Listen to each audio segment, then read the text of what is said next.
Salut et bienvenue sur la chaîne Monde Noir. Sonny Alibert. Premier souverain de l'Empire Songhai et 15e souverain de la dynastie sunnite, il était un brillant stratège. Il aurait mené 32 guerres en 26 ans et les aurait remportées toutes.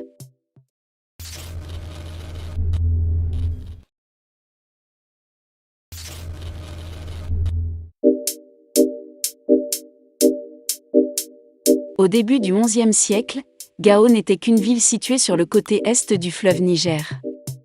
Elle finit par devenir un petit royaume contrôlé par les Songhai, un peuple qui a des similitudes culturelles avec les peuples mandés de l'Empire du Ghana et celui du Mali, mais qui parlent une langue différente.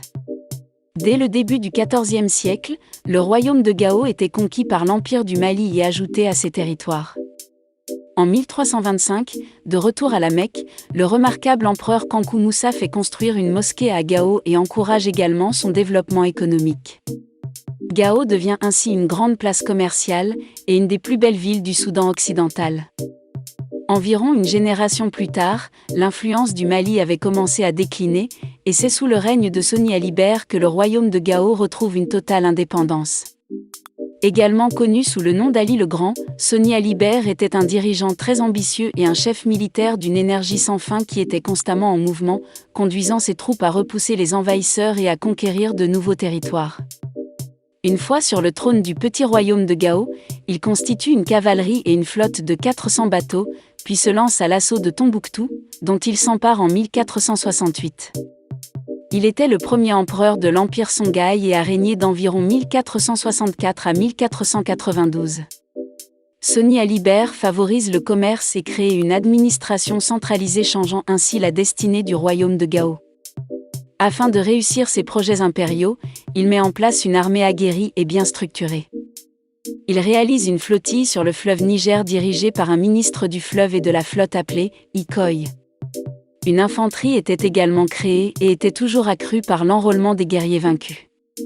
Lors de ses conquêtes, Sonny Alibert avait obtenu une cavalerie qui, par sa grande mobilité, fut la pièce maîtresse dans ses succès.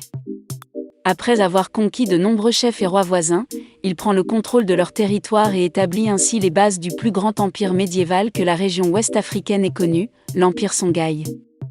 Dans l'esprit des contemporains, Sonny Ali acquiert une réputation d'invincible et incarne le génie de la guerre.